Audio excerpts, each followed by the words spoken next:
So I'm really pleased to welcome back Dr. Alastair Herron, who's Fine Art Lecturer at Ulster University, in dialogue this evening. Good evening, Alastair. Good evening, Sandy. Thank you for welcoming me back and, putting up with me. It's very kind of you. So I've been thinking about this question a lot. The question that's on the screen now is the past alive. And for anybody watching, Alastair and I have communicated about this very loosely over the past month or so. And really, it's a question that has led me into kind of an inquiry about something that, yes, is visual art specific, but that goes way beyond that as well. Is the past alive? For those of you who watch any of the other things on the channel, we're often talking about things as if they are living through how we see them, how we perceive them. And so it's really fascinating to think that perhaps as much as the past is what we make of it, that it's also in some way crystallized, or perhaps it's still fluid and moving. I wonder what you think about that, Alastair. I don't know about it being fluid and moving. Sandy, I would say that the past, it's necessary to have words. So in a sense, we're using words now from our memory bank, but the words aren't the thing. So the words aren't living. Like the word alive isn't alive. It's a word that defines something, that shows something, that points to something. And that's useful. We need that. We need that sense of past in order to communicate between one another. The challenges can come up when that word or that idea or that thought seems to be like my idea of Sandi is Sandi, which is ridiculous, or Sandi's idea of Alastair is Alastair. And that's the problem. That's the challenge that we have with, I suppose, concepts in that way that become real, and that's a big challenge. I think overall in our society, in our planet, in our world, where the concept, the idea, isn't real. I mean, an example of it could be in relationships. Someone says, "You have hurt me." It isn't that anybody's physically being hurt, but it shows that there's a psychological hurt. Now, in order for that hurt to be registered, there needs to be an identity there that is being hurt. There's nothing physical going on, but there's a whole psychological kind of conditioning this is just a suggestion, is operating. And I wonder how does art come into that? How does art come into a situation of signs and symbols and codes that people are operating on that may not be alive the way that this is alive, a recording of alive anyway. So it's a challenging question for me. I mean, it opens up a consideration, I suppose. So you did send to me actually this question in response to my initial, is the past alive? Yeah. And I've paired it here with Rembrandt, perhaps for obvious reasons. I mean, a lot of people watching will know that Rembrandt is one of the most well-regarded painters, artists, maybe ever. But in his lifetime, he painted, or created rather, well over 100 self-portrait images. And so we have a kind of extraordinary archive of him as he ages. Now, one, that's a recording of what he thought himself to look like. But I wonder if there's some other kind of recording, and also sort of in terms of our question, and especially how art speaks to us through time, is when we have series, particularly series of images that show us something of the way back into our earlier selves. I wonder if we register that the image is a dead thing, or if, because it is perhaps part of us, maybe I'm speaking now as if I were Rembrandt looking back through all these different images I'd created of myself. I wonder how the image of the self through time, if that kind of gives us a license to go beyond our identity somehow, and back into ourselves through time, which to me seems like a very moving thing, as in a kind of time-based movement. Surely. that is possibly, is that a definition of alive or aliveness? It might be, it could be, yeah. I just feel, I mean, I was thinking, can art speak without time? That is the sense of considering these very frank and, I suppose one might suggest, honest images of Rembrandt, given the time that he was painting in.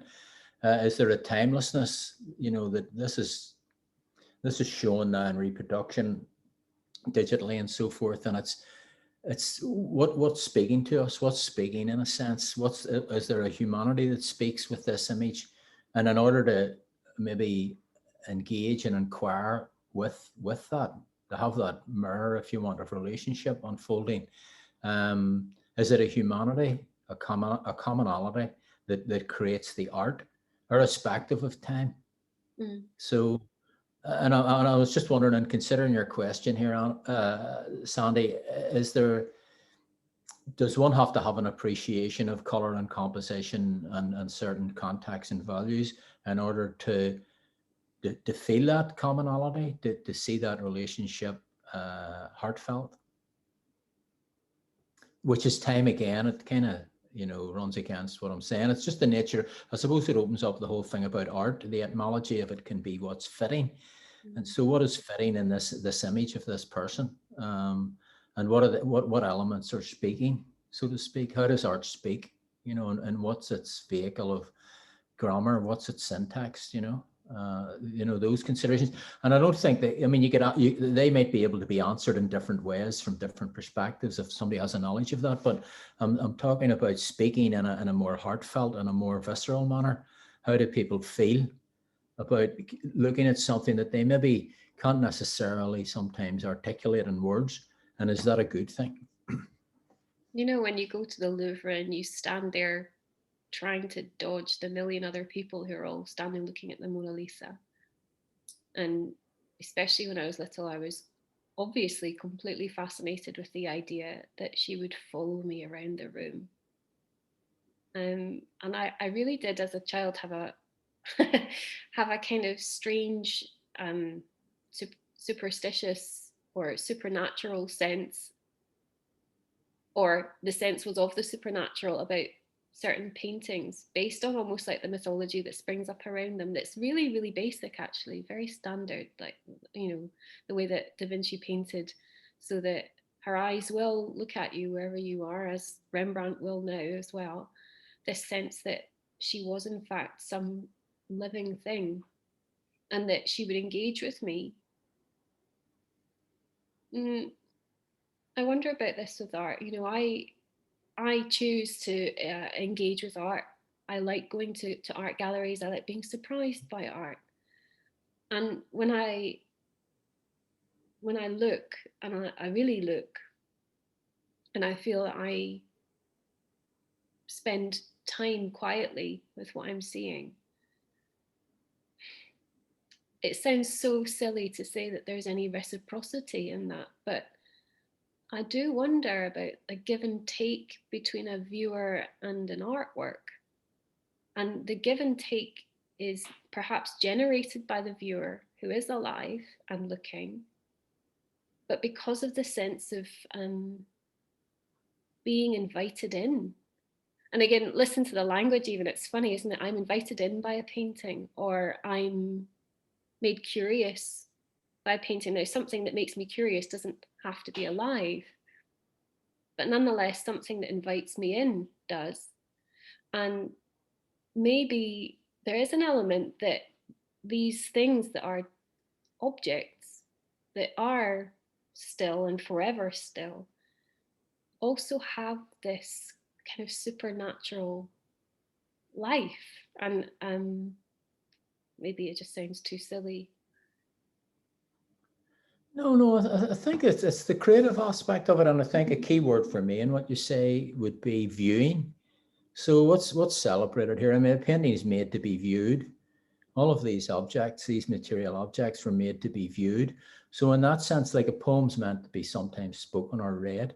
So the form that the medium takes, so the visuality of viewing, so what's been shared, what the bridge is between us and this reproduction of a Rembrandt painting is that, is viewing. Rembrandt painted it to be viewed. He viewed it when he was painting it, and we're viewing it now. So there's a kind of commonality of sensing. This word aesthetic, meaning to sense. So that aesthetic unfolding, and what are its qualities? And one could go into looking at that in different ways, from the point of view of an art historian, or from a painter, or from a photographer, a range of arts. From the point of view of a poet, many poets have written on paintings, and and many painters have, and other artists have made work on poetry. So that's the element of, one would suggest, that creative instant that kind of resonates as a humanity.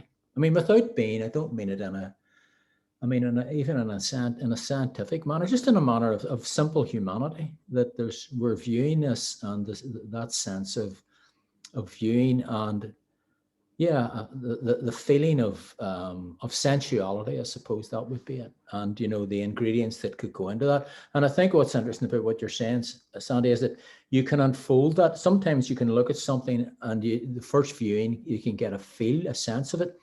But then as yourself and maybe others, excuse me, unfold that, like break it down, other insights can appear. I mean, that's where I think things like art criticism can be quite useful. Art theory can be quite useful, because it's different perspectives, even though the people maybe doing the criticism or the writing may not necessarily be photographers or artists themselves. They can bring to it, and I'll use these words deliberately, like a fresh pair of eyes, so to speak. I wonder about the vital spark, though. You're talking about poetry now, and any form really of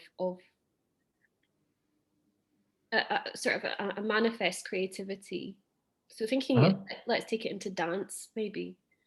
Yeah. Or storytelling, spoken word. So something that is the dead part, which maybe dies. What would you mean by what would you mean by the dead part, though? Well, I'm trying to think about, instead of saying is the past alive, maybe if we said is art alive. So the sense that in the dance, what I'm talking about with dead part is lazy language for me. So just the thing that has been created lives in the ongoing medium, whatever that is. So for dancers or poets or performance artists, the art lives with them. Formative. And with painting or still photography or anything that closes down once it's finished, I do wonder if it is in fact closed down at all, or if it retains that element of living. I mean, I think the medium's different. I mean, the dance is obviously there; it's live, or the spoken word. I mean, painting live. Yeah, well, it's the painting's live in as much as it's a painting or a reproduction of a painting, and it's visually unfolding now. In that sense, it's live. And it can suggest time. I mean, this has been used. This one, it's been used in a number of places. I first saw it on a book by Alice Munro, and then it's also used in The Shining, the film The Shining, quite a lot. Not a lot of this person's work. And Carl's work. He was a war artist, and he was one of the first artists that were into the Nazi concentration camps, like Belsen, and it affected him profoundly. And I think the thing about this one, it's taken from a poem, funny enough, we're talking about poetry, by Roy Campbell, and it's about, what struck me about it was it's the kind of moment of something happening. It's also about modernity and humanity meeting nature. So you've got something like strong and beautiful, like a horse, and it's running towards this approaching mechanical, abyss. This train, this black train, and so it's like, what's going to happen? You don't want to look, but at this moment is stilled. This painting is kind of frozen in time, but it's depicting like outcome, or it's suggesting like disaster. Yeah. So the gentle horse, and the horse isn't running off the tracks, it's heading along. So this is like nature moving along. And here's the, the unstoppable march of human modernism coming to meet nature. And you go kind of, don't let this But happen. nature is unwavering, as you say, the horse is going straight for it. And just in case anyone missed it, I don't know if you mentioned the artist is Alex Colville. Yeah, Alex Colville. Very, very famous Canadian artist. I think most Canadians would recognize this straight away. He really is kind of like a national hero, I suppose. Yeah, they would. I mean, his paintings are a bit strange. This isn't like his normal painting. His paintings are more in the tradition of like someone like Edward Hopper. Yeah, is it Joker? I mean, they're very existential and magic people. Yeah, isn't it? Yeah, and it's about kind of silence and space and absence, and there's a sort of a strange atmosphere within them. But this one is alive. Think something that's alive, though. The meeting of man with nature, with machine, and something that is alive. Do we align ourselves? Are we positional with the living in what we see? Do you align yourself when you look at this painting with the thing that is living? I don't know what you mean by that, Sandi. Well, I spend, as you know, I spend a lot of time talking with Bill Wadman. Talking often about how we identify, or I identify myself in what I see, and that makes it easy for me to engage, or easier for me to engage, even when whatever I'm seeing is quite challenging. And I wonder, when you look at this painting, if you somehow position within the painting Alastair Herron, even if Alastair Herron is the horse, or even if Alastair Herron is the sky, do you do that? No, I don't think it happens. For me, that isn't how it would be, Sandi. It would be more like, as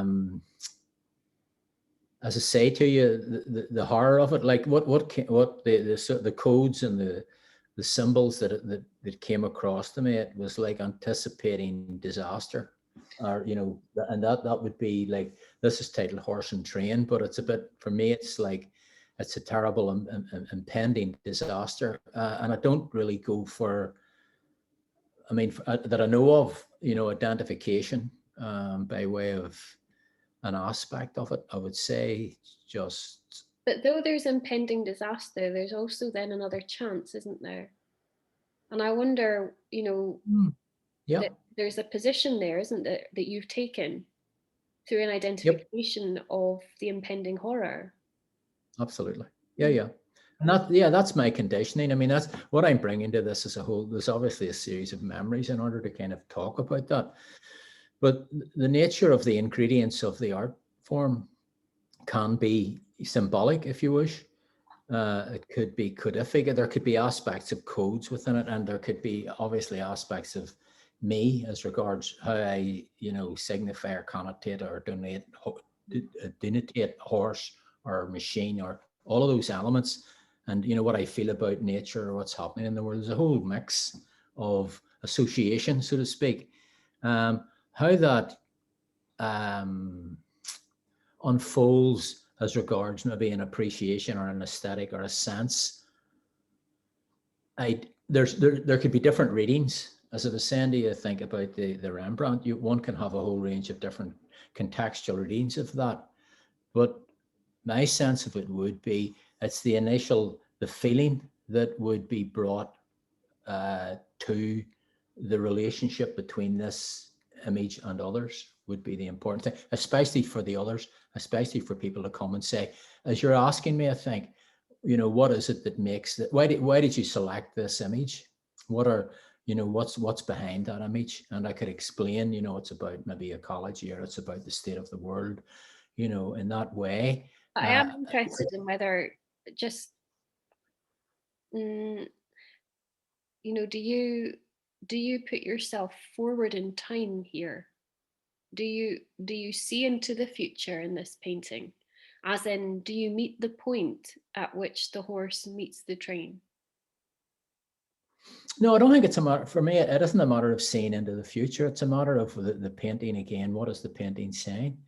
You know, I mean, okay, the painting could be saying about what is going to happen at that level, at a narrative level, but it could also be, how does it work? In what manner does it work? And that could be from all different points of view, from a photographic eye, or from a painterly eye, or from a historical eye, or from a, you know, socio-political eye, different sorts of things. And those contexts have their own syntax, they have their own grammar, and so on and so forth. But it's not But do they that. breathe life into it?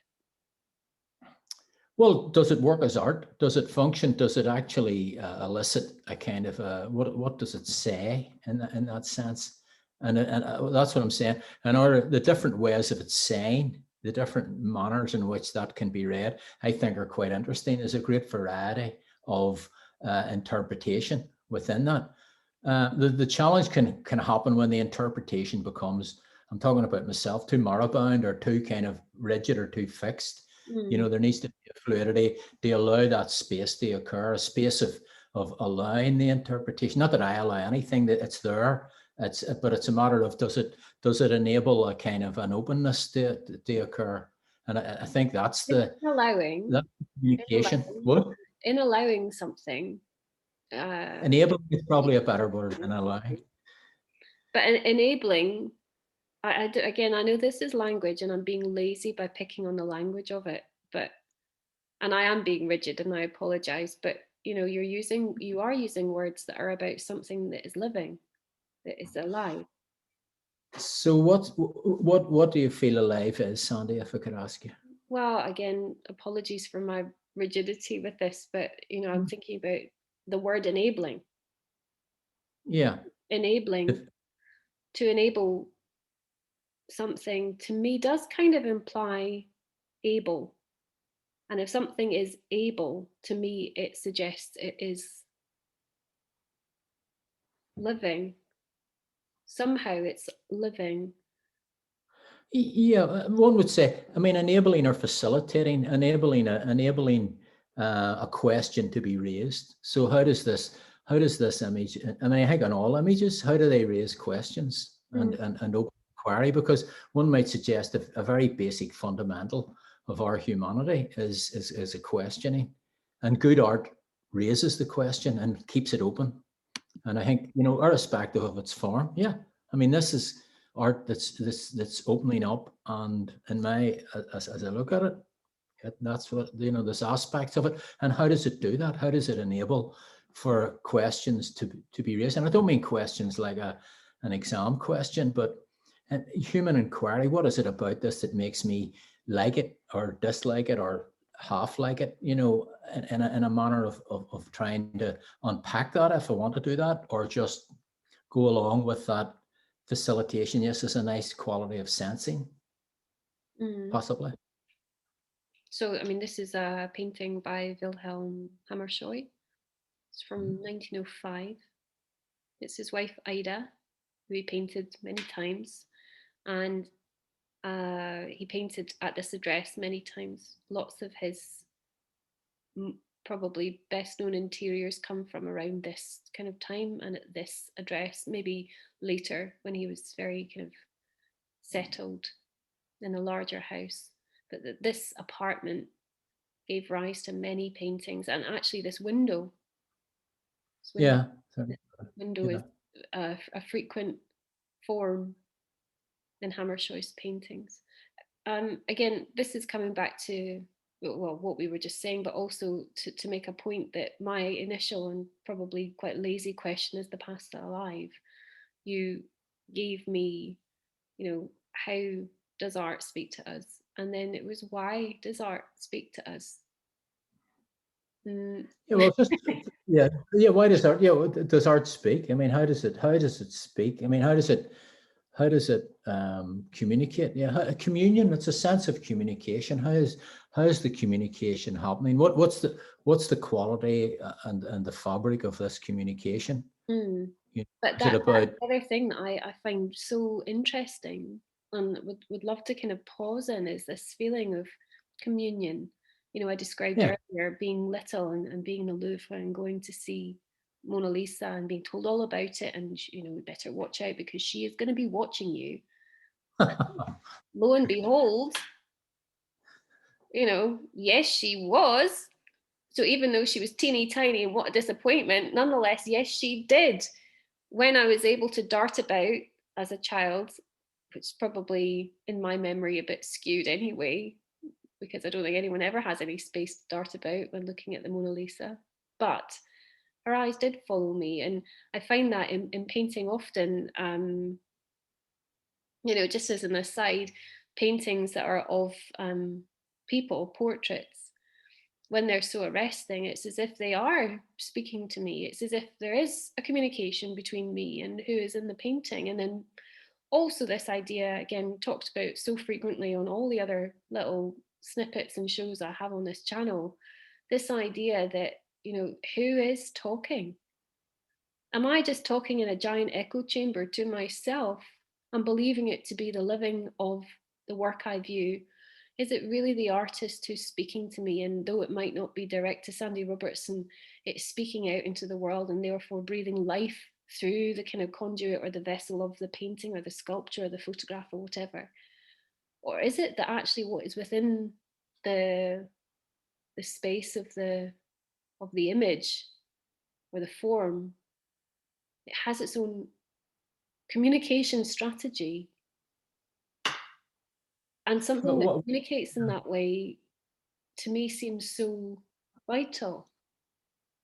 I would say there's no distinction. One could argue or maybe suggest that there's no distinction between those two factors that you're bringing in. What do you mean? I mean that the communication of Sandi Robertson or the communication of the painter or the communication of the painting, wherever it would be, the common denominator, Sandi, is communication. Commune, and the older etymology of that word means to share. So it's simply sharing, and you're sharing it, you're selecting it, you can share it with your students, you can bring up discourse with that. Education, learning, good learning is about sharing. Parenting, it's all about sharing in that sense, in the best sense of that word. And I think the same goes for good art, good photography, good film, good poetry, good music. In that sense, whatever good is, but that's open for, discourse or dialogue, even better. So sharing. Yeah. Well, can something share if not through choice? Yeah, the nature of, well, you can bring in choice as a material process where one talks about technique or compositional value or socio kind of religious underpinnings. You could talk about Christianity in the context of this image possibly, but there's a whole range of as I say, different ways of approaching this. Anthropologically, socially, politically, religiously, personally bringing to that. But the common denominator, one would suggest, as the artist does in positioning his wife or what have you in this image, it's the same thing. One would suggest the common denominator is this sharing, where people are sharing, views, visions, art. Are people sharing their consciousness? Yeah, well, you can't but do that. I mean, that's even, I don't know if that's even trained. Excuse me. No, but it's this just is that, what I mean. It's like again, it's so difficult because we have to use words to talk about this, and the language is loaded and skewed anyway. As soon as it leaves my mouth, as soon as I think my language, it's already perverted in some way by my presence within it. And yeah, you're being hard. I don't know about it being perverted by your language. I mean, I don't. My feeling would be that the language is important, and it's how, if there's a clarity of allowing for that, as one allows for consideration of any artwork. It's the enable of how shared can one be in the context of sharing. well, I mean, this is the thing I've always found, again, very interesting, is that, you can stand at a painting. You and I could stand together and look at this painting by Hammershoi, and we could take in the physical reality of the painting. We could look at the quality and the technique, the values of the paint, the materiality, composition, everything that we see that is a fact, really. But then we as viewers together may share very similar impression. You used the word earlier, sort of the sensual or sensuality of the sensualness of looking. Just looking gives rise to all these other, again, very vital senses. And I do find it interesting that in a painting that, maybe this is a poor example because I think there are so many of us who probably would share a sense of memory about this if we come from kind of like a Northern European context. But sometimes even in much more abstract work, where people arrive at very similar impressions or even indeed the same senses that are not directly taken or prescribed, but we share in it. Yeah, there's a sense of sharing. I mean, even differences, even different people can look at the same painting, have different perspectives. It isn't so much, I think it isn't so much the differences or the similarities. It's more to do with that openness of sharing, of communicating, of communication, of human communication. There's something like a stillness or a quietness. We've talked about that in the past, or space in particular, or people collectively listening to music. I mean, they'll probably bring to that differences, which is great, in many respects. And that's the beauty of the diversity of our humanity. But it is our humanity. It's collective. It's collaborative. I mean, ostensibly it is anyway. I mean, I think there's these challenges, these essential 20th century challenges, but generally, which are good, it isn't to deny it, but would you say that the artist is part of the same consciousness? Well, the notion of the artist, whatever the medium, communicating something, sharing something, in that sense, Sandi, yeah. And that art could mean a lot of things in that. Art could mean, culinary art. I mean, it could be a lot of different ideas. It could be fashion. It could be a whole range of things where people are expressing their humanity. And in a way that's fitting, this etymology of the word art means to fit. And, what would be fitting? There's things that aren't fitting. There's a lot of stuff on our planet that isn't fit. Bombs, I feel, war, all sorts of stuff going on that isn't fitting. I'm just wondering, though, we're going to talk about the photograph on the screen, probably in this context you're just launching into now. Yeah. A kind of more environmental sense of what is timeless. Yeah, and divided into quarters. I just want to think for a second, and it is more off the back of the Hammershoi, really, and maybe the Rembrandt. Well, okay. It could be anything. If the artist is part of the same consciousness as everybody else, which is, and the artist has lived a century ago and is now dead, yet the painting survives and is still seen. Yeah. And therefore is still in its way speaking to all those other consciousnesses. Yeah, it's speaking. I mean, we could take things that are thousands of years old and they'll still speak in a way that people will feel, go back to Paleolithic, 40,000 years ago, 50,000 years ago. I mean, the markings on walls and see a handprint and to feel that that's people making expression and sharing expression. And I mean, that's so it can, is that though, that the want to share through that physical form that we then happen upon in whatever form it's presented to us, does that mean that has somehow immortalized? No, I mean, I think what it does, it draws on deep reservoir, if you want, depending on the sensitivity and the alertness of the humans involved. It draws on that. There's very interesting commonalities. I mean, it's like when people would look at young animals, a puppy or a young duckling, there's usually a response there that could be seen to be deeply maternal in a sense. You know, it's it's a kind of like, my goodness, look at that little kitten, or that, you understand? And especially where it's an infant in many respects, young, you know, there's a sort of sense of nurturing that can unfold there for sensitivity. So too, one might equate that with a sense of art, a sense of form, good composition, like nature, you know, when one's in the presence of nature, I think very much that it can evoke that collectively, where people feel, irrespective of their culture, their human cultural conditioning, they can be a real sense of a real movement, a real feeling of connection and sharing that is non-human, actually, which is quite interesting. But Alan de Saniac goes into that. There's a whole theory of like people, that the basic nature of our humanity is to create, is to be creatives in a good, manageable, and a fitting manner. And she says that that's embedded in our consciousness as our consciousness. So there's a reciprocity, you know, with nature, when we see things and we feel, you know, that sunset, or that, you know, that seashore, that iceberg. Well, this and even iceberg, this iceberg for us now, just, I might need to go and turn my light on in a minute, but this, for people watching, is by David Burdeny.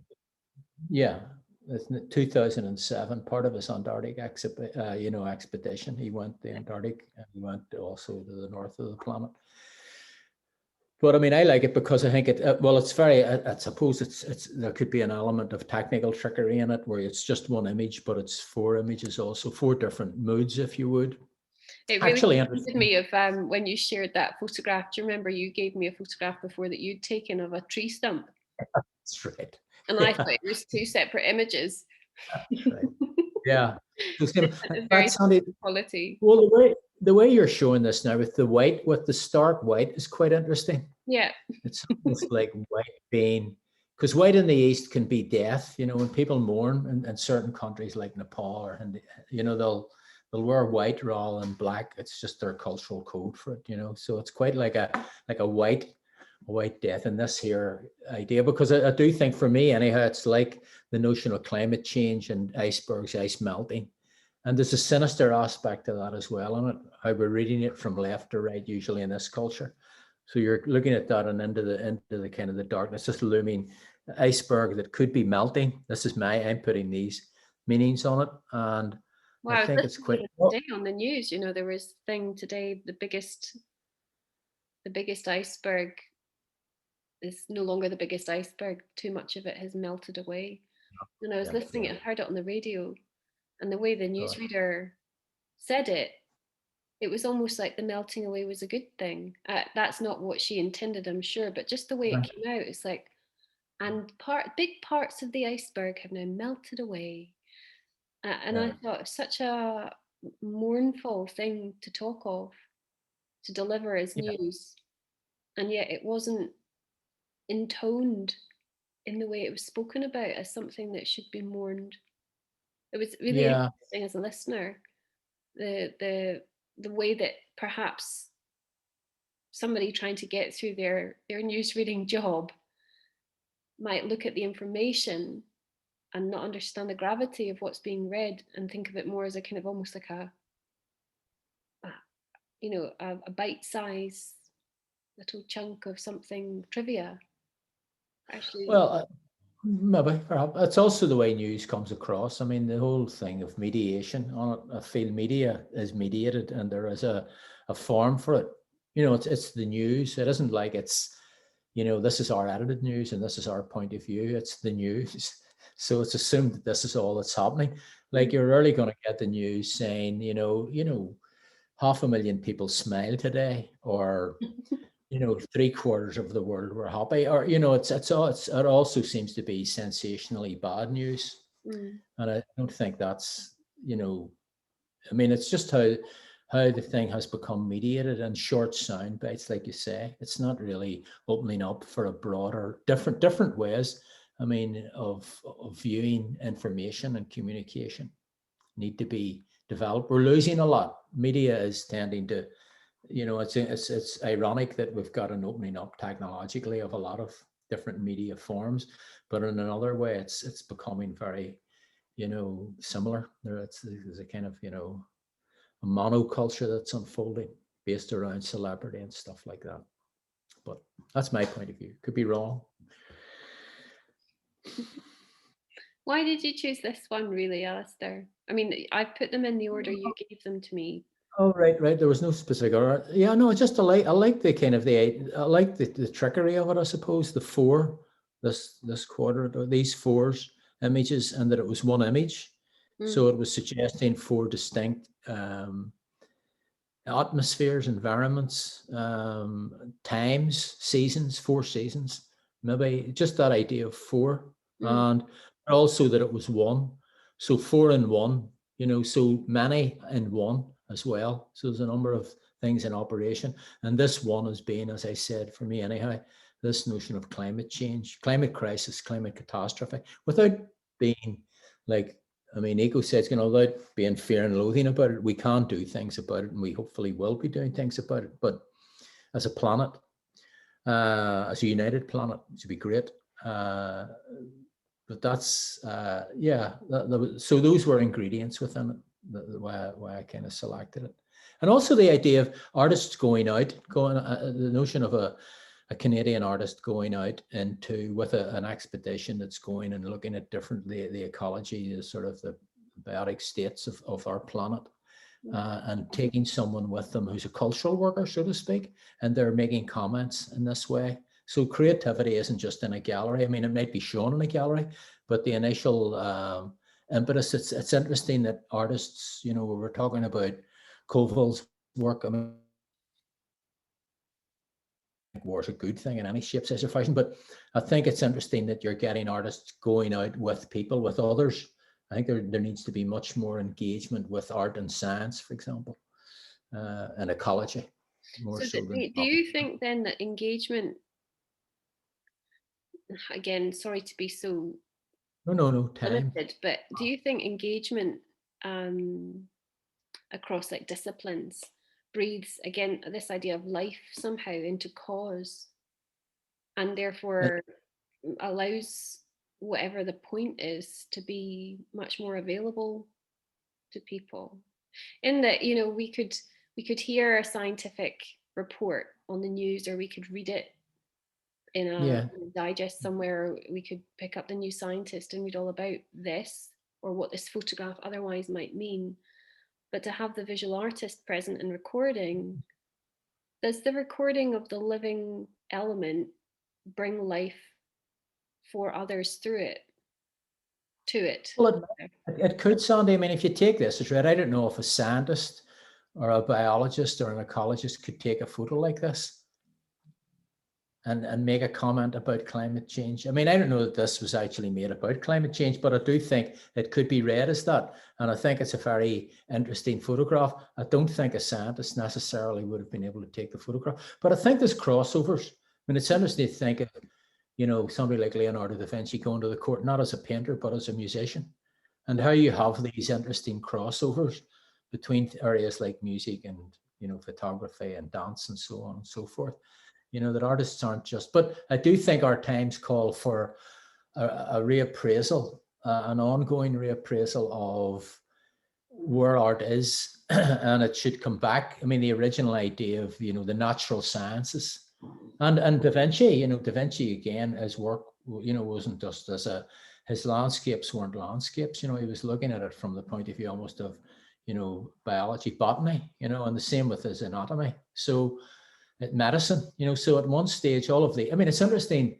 I was looking at the early pre-Socratic Greek philosophers, Parmenides and the Eleatic school, which goes back hundreds of years, before the Christian era. And the actual first pieces of philosophy, they were done in Homeric verse as poetry. It wasn't delivered as a dry philosophical work. It was actually performatively presented as stories, as nature, about a young Parmenides going along with these kind of maidens to meet this goddess, and she explains these things. And this is the story that's delivered in Homeric verse. And these are the originators of philosophy. And you wonder where have we gone wrong? you But know, in that's this like the competition. delivery, that's like a message, isn't it? The messenger. So the messenger might be alive in a sense that the messenger might be an actor, performer of some sort, let's say. I would just wonder about then, the spoken word, much as it lives with the speaker, is also again this idea of maybe the word is dead because it is its own duality between something that is No, given. but the word, yeah. Well, the word might be dead, but it's how it infers and what it suggests. Yeah. Does it leave the question? So poetry can be ambiguous. Visual art, like this painting, this photograph, can be a sense of ambiguity about it, and that's interesting because it leaves open the space. It leaves open the question. The inquiry can be held. So too with language. Yeah, the words in themselves aren't real, but they can make suggestion, like music. Like, I mean, all of those things. It's suggestive. And And that's what's good. paintings and photographs, yes, they're Yeah, suggestive. absolutely. The vehicle for the suggestion is not alive. No, it's not alive as we're alive, but that's okay. Words aren't alive. Yeah, Dancer's frozen in a moment. I mean, here's Dancers. Here's kind of like Imogen Cunningham, Imogen Cunningham with her, yeah, her fascination with dance. 1929. I was 1930. I was really taken by the period when this was shot, when this photograph was done. There's something about the humanity. What was it about that? You said that before we started. You said, 19. Yeah, there's an Irish legend called the Children of Lear, and it's this thing where these children have a curse put on them in a sense because of the sort of feelings of their parents in some manner, but they're turned into geese, and they're kind of they're bound to kind of like travel through time in the past for hundreds and hundreds of years. And eventually, when they kind of do land, when they touch, the earth, they're old, they die, like, in a way. But the children, but it's a great. So the idea of the geese, it was like the shadows of these three dancers. To me, it was like three flying geese, like the Children of Lear. I think it was two boys and a girl, though. No, two girls and a boy, I think, for a color, the Children of Lear. But anyway, yeah, it's this moment, this, and also this very like. The background of all of this, almost like a Greek temple or something. And these three, the humanity of the human form, and being frozen in this way, it's almost like they're flying. But they're celebrating the gestures of the hands, the movement. I mean, the beauty of the human body, and this is just so celebratory, and the grace and the skill of it. I mean, and to capture it in this way, the technical considerations also, but it's just so, it's a celebration of, I think, yeah, grace and beauty very much. They could be muses, and as a manner of speaking, it's so lovely, I feel. And to say about the dance, but it's just, yeah, it's the form of it, I feel, Sandi, for me, against this very kind of rigid, apparently, I mean, it also has its own beauty, of course, but this rigid still background in these lines is this very, very interesting contrast that's unfolding, and really foregrounds this makes it more. The original image I showed you was more cropped, and then it was a delight discovering more, because I thought that cropping, it's too like a Vogue photograph or something. But when I saw the original, I went, wow, yeah, she really had that eye for positioning the space, allowing the space to have more, the background space, allowing this midground to celebrate, and they interact obviously between the two, to say nothing about the tonality in it and the lines, the way people are laid in, that wonderful black sort of half square at the left side, and then the right side being laid in. Yeah, wow. Sorry, I like this image. Over like this. Yeah. I too like this image, and I also find it celebratory of beauty and of life. Something about the vivacity of all that's there. It is interesting, again, this idea. I'm quite taken with notions of like living art though, and that, you know, a dancer is living art because they're living the art that they bring, but much as the word being not the thing, or indeed the dead part, even when spoken beautifully by a living performer. You know, I wonder about these kind of correlations or relationships between what painting is, what photographs are, and what dancers do, and what speakers might be, as these kind of conduits of something that is beyond maybe time somehow. Or